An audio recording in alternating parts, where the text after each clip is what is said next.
Taşak çıkıttır dedi. Nakta kişi var. Topa. Yiğit albayım. Amına.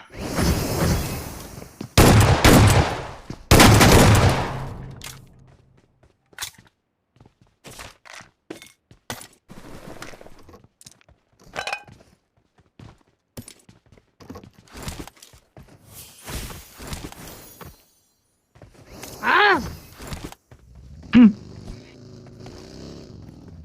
Ah. Öke Bişkek'e gelsen Öke bitti atma oturursan Öke. Kırgızistan'a gelin. Ben Putin'e Putin'e tutalım. Ben senin ovoz özlesenle kızlar yoksun. O ovoz alıp oturup da ona birinci.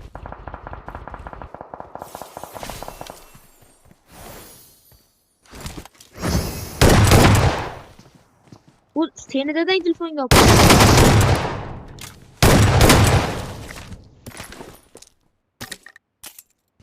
Çıkar ağlayan joyuna çıkar bot. Bot. Öke otur tezrak Öke. Topaydın ala hele. Kettik maşallah adam oraydı. Öke bitti gapirsen bitti kılanın. Öke iki gapirsen.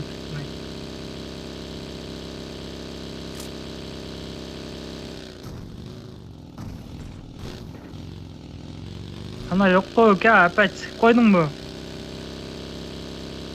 Yapıyı kim etti? Ay Öke. Kişi.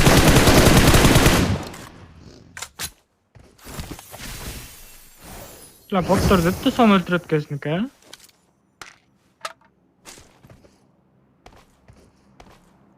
Çil çöp yapam. İyi.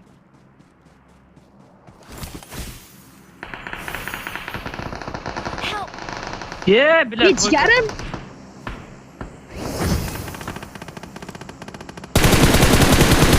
Vay kapın la.